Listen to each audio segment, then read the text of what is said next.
പാലയൂർ പള്ളി കോമ്പൗണ്ടിൽ കരോൾ തടഞ്ഞ പോലീസ് ഗുണ്ടായിസം അപലപനീയവും നിയമവിരുദ്ധവുമാണെന്ന് കത്തോലിക്ക കോൺഗ്രസ്. നാനാജാതി മതസ്ഥർ ഒന്നിച്ച് ആഘോഷമാക്കുന്ന ക്രിസ്തുമസ് ദിനങ്ങളിൽ സംഘർഷം ഉണ്ടാക്കാനും മതപരമായ വേലിക്കെട്ടുകൾ ഉണ്ടാക്കാനുമുള്ള ഗൂഢമായ ശ്രമങ്ങൾ ഈ ക്രിസ്തുമസ് നാളുകളിൽ ഉണ്ടായതായി സംശയിക്കേണ്ടിയിരിക്കുന്നു. അതിന് പോലീസ് അധികാരികൾ ശ്രമിക്കുന്നു എന്നത് ഞെട്ടിക്കുന്നതാണ്. കേരള സമൂഹം ഒന്നായി കൊണ്ടാടുന്ന ആഘോഷങ്ങളെ മതപരമായ ആഘോഷമാക്കി സമൂഹത്തിൽ അകൽച്ച ഉണ്ടാക്കാനുള്ള വർഗീയ ശക്തികളുടെ തന്ത്രങ്ങളിൽ കേരളം വീണു പോകരുതെന്ന് കത്തോലിക്ക കോൺഗ്രസ് ആവശ്യപ്പെട്ടു. സീറോ മലബാർ സഭയുടെ മേജർ ആർച്ച് ബിഷപ്പ് പങ്കെടുക്കുന്ന ക്രിസ്തുമസ് ആഘോഷങ്ങൾ പള്ളി കോമ്പൗണ്ടിൽ നടക്കുമ്പോൾ അത് തടയുവാൻ കടന്നുവന്ന പോലീസ് ആരുടെ നിർദ്ദേശപ്രകാരമാണ് പ്രവർത്തിക്കുന്നത് എന്നത് അന്വേഷിക്കേണ്ടതാണ്.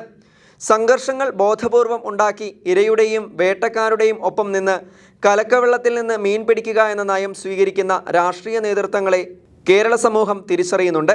വർഗീയ ശക്തികളുടെ കളിപ്പാവകളായി രാഷ്ട്രീയ സർക്കാർ നേതൃത്വങ്ങൾ മാറുന്നത് കേരളത്തെ അരാജകത്വത്തിലേക്ക് നയിക്കും. കേരള ജനതയെ മതപരമായ വേലികെട്ടി സംഘർഷങ്ങൾ ഉണ്ടാക്കാനുള്ള ഗൂഢതന്ത്രങ്ങളും നടക്കുന്നുണ്ടോ എന്നും സംശയിക്കേണ്ടിയിരിക്കുന്നുവെന്ന് കത്തോലിക്ക കോൺഗ്രസ് ആവശ്യപ്പെട്ടു.